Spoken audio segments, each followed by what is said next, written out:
You're in a field somewhere in the English county of Shropshire, struggling through some undergrowth. You come to a tree.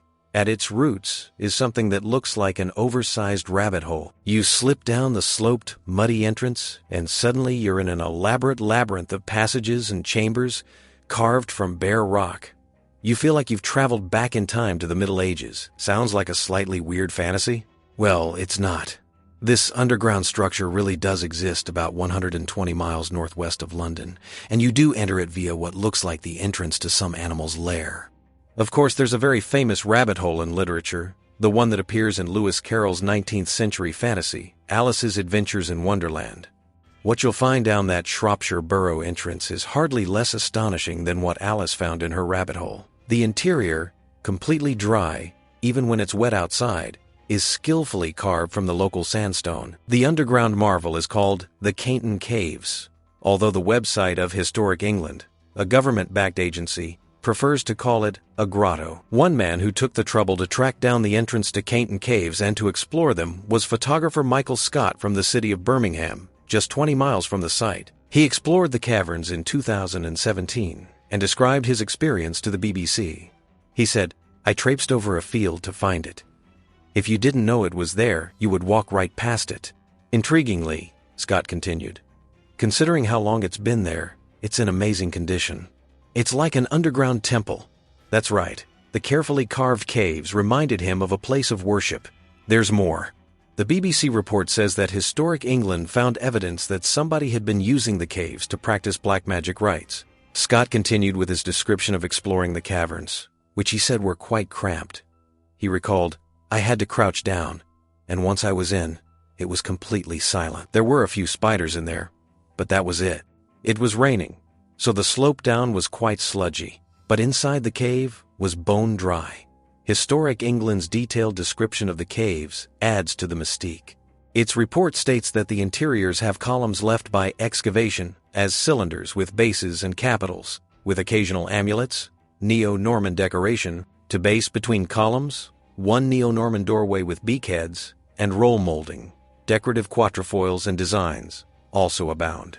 You don't need to understand all those technical architectural terms to get the picture that what you'll find if you venture into these caves is truly amazing. Yet, there they are, just 3 feet below the surface of the Shropshire countryside. But who on earth built them? And what was their original purpose?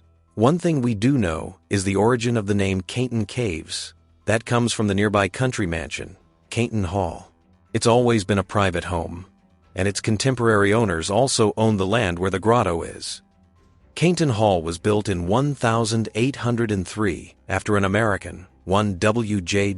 Young, inherited the land where it stands from his sister-in-law. You might think that owning the Kaitton Grotto would be rather an attractive proposition. Think again. In fact, the caves have been a source of trouble for the owners over the years. Even although there have been multiple efforts to block the entrance, people still keep breaking in, and the trespassers often leave an unholy mess behind. As we've mentioned, it seems some have used the mysterious labyrinth for strange and unusual practices. The Birmingham Live website reported a bizarre story in 2017. Apparently, one day, 2 fellows knocked on the door of Kaitton Hall. Sheepishly, they asked if they could enter the caves to retrieve their ceremonial robes. The 2, it transpired, were warlocks. The Birmingham Live website also interviewed Dominic Wass, who had been living on the Kaitton estate for a couple of years. He said, "There's definitely some strange stuff going on down there. It's surreal to have 2 warlocks knock on your door, but at least they asked. It's the mess left behind by the ones that don't. Some of the requests have been very weird." Wass went on to lament the unsuccessful attempts to protect the caves from unauthorized entry. He said, "You can put up razor wire, but if someone gets injured, we're the ones who land in trouble. People don't seem to realize that this is private property and they are trespassing. It's a difficult one. Publicity just leads to more people trying to get into the caves." Birmingham Live went on to outline the upgraded security measures to which the owners of the grotto had turned. They installed CCTV cameras, fitted stronger fencing, and shut off a path leading to the grotto's entrance. There was even a proposal to fill in the caverns, but that plan was shelved. Whether these measures will deter those who set on using the caves for nefarious purposes remains moot. The The mystery of who carved the Kaitton Caves out of the Shropshire sandstone, and when they did it, thickened in 2019. That was when a teacher called Mark Lawton revealed something which, to say the least, was startling. Lawton had explored the caves in 1985, and while he did, he made an extraordinary discovery, an apparently ancient sword. Lawton told BBC, "We were walking towards the bottom end of the cave. It doesn't really go anywhere, and it was pitch black when we saw something sticking out of the sand. I pulled it and out came a sword. And it wasn't just any sword, although at the time Lawton had no inkling of the significance of his find. In fact, Lawton took the sword to his home in the village of Wombourne, Staffordshire, little more than a 20-minute drive from the caves. Speaking to local newspaper, the Shropshire Star, he said that, "I've never done anything with the sword. It has been sitting on my windowsill ever since. But as Lawton told the BBC, I'd always wondered about its age. Finally, after more than 3 decades, he decided to try to find out more about the mysterious sword. So he sent the battered weapon, which was rusted, missing its point, and with the hilt snapped off the blade, to a specialist. So the sword ended up in the hands of Caroline Dennard, an expert in military antiques who was working for an auction firm called Hall's Fine Art. She told the Shropshire Star about her initial assessment of the weapon. She declared, "It's got all the hallmarks of a genuine sword from the 13th century. It's got the right shape, and it seems genuine." Dennard continued, "In populated areas, knights were the only people authorized by the king to carry weapons. So it is a probable assumption that this was owned and carried by a knight. Similar ones in excavated condition can make anywhere from 2,800 to 4,250. There's a condition issue with this. It's been broken at the tip and has probably lost 8 inches. Speaking to the BBC, Dennard was a little more cautious in her assessment of the sword, although she told them, stylistically, it's very in line with other swords I've seen. She also pointed out that the weapon would have to be put through tests. Only then could the possibility that it was actually a Victorian replica be ruled out.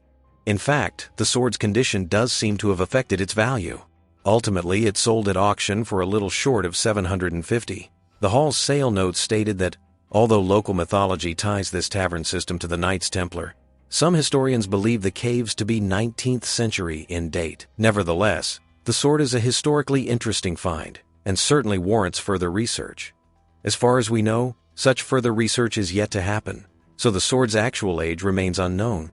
Plus, we're none the wiser as to how this weapon found its way to the Kaitton Grotto, but that brief sale note gets to the nub of this intriguing conundrum. For there are 2 theories about the origins of the Kaitton Caves, and they both can't be true. Let's deal first with the idea that the caves actually date back to medieval times. It's a local legend that the subterranean chambers and passages were actually built as a refuge for the ancient orders of the Knights Templar. Dominic Wassa, who we met earlier, told newspaper the Birmingham Mail about the tale that circulates in this part of England. Wassa said, "Very little is known about why they are there. There are all kinds of stories. We were told that they were dug by followers of the Knights Templar. They wanted a place where they could worship without being persecuted. It must have taken them a long time to create." So, who were these Knights Templar? The Knights Templar, or the Poor Knights of Christ and the Temple of Solomon, to give the group its full name, was founded in about 1128. The man behind this military and religious order was a French nobleman called Hugues de Payens. The key point is that the Knights Templar body appeared at the time of Crusades. The purpose of the Crusades was to wrest control of the Holy Lands in the Middle East from Muslim rulers. And so, de Payens founded his order of Holy Warrior Knights in Jerusalem and headquartered it onto the Temple Mount, hence the name Knights Templar. The body was given impetus in 1139 when Pope Innocent III lent his formal and public support to the order. The Knights Templar was a strict order. Its rules and regulations included 1. Forbidding members from kissing their own mothers. Cursing, booze, and gambling were all banned, while chastity, obedience, and poverty were compulsory. Despite this asceticism, the order became immensely influential right across Europe. At one point, the Knights Templar ran an extensive fleet of ships flying routes in the Mediterranean, and even owned the island of Cyprus outright. Plus, they managed a wide-reaching banking network. So, why would they end up with an underground complex entered by a muddy rabbit hole in the depths of the Shropshire countryside? The answer is that things went wrong for the Knights Templar. Badly wrong. After Muslim fighters had finally ejected the Crusaders from the Holy Land in 1291, the Templars relocated to Paris, France. Then, in 1307, they made the fatal mistake of getting on the wrong side of French King Philip IV. The source of the quarrel is unclear, but may have been rooted in the fact that the Templars refused Philip a loan. In any case, Philip rounded up the Templars and forced them into confessing all kinds of heinous crime ranging from devil worship to financial fraud. Subsequently, Philip had many Templars burnt at the stake. To make matters worse, the Pope of the day, Clement V, withdrew his approval of the order. Any surviving Templars were now effectively outlaws. That drastic loss of status applied in England as well, where the Templars had established themselves in London. You can still visit their medieval headquarters in the capital city, the 1185 Temple Church. With their downfall in France, many of their riches in France and England were handed over to a rival order, the Knights Hospitallers. Mind you, it's believed that Philip and the English king, Edward II, helped themselves to a large chunk of the wealth. As the history website points out, most experts agree that the Knights Templar order was entirely dissolved 7 centuries ago. But there are those who believe the group actually lived on as a clandestine organization operating in secret. In fact, the Knights Templar have attracted many myths and conspiracy theories over the years. There are those that believe that the Templars hid the Shroud of Turin, the cloth allegedly used to cover the body of Christ. Others say that the order held fragments of Jesus' cross, or even possessed the Holy Grail and the Ark of the Covenant. Additionally, author Dan Brown featured the Knights Templar in his hugely popular 2003 conspiracy thriller, The Da Vinci Code. So there we have it, an explanation for the Kaitton Caves' origin. The persecuted Knights Templar needed a hideaway where they could worship in safety, hidden from their persecutors. So they carved this extraordinary labyrinth of chambers in the Shropshire countryside. It's a great story, but is it true? Sadly, in a word, no. In a 2017 article, the history website comprehensively debunked this intriguing but entirely fictional story. One man the website interviewed was medieval historian Dan Jones. He was especially blunt in his demolition of the tale. He pointed out that it takes about 2 clicks on Google or a phone call to English Heritage to debunk the story. English Heritage is the body entrusted with looking after the nation's historic buildings. Jones continued lambasting the press for perpetuating the Knights Templar story. He said the real question then is, why is every news network from Fox to the BBC carried threadbare headlines with such glee? Jones did not leave his caustic rebuttal there.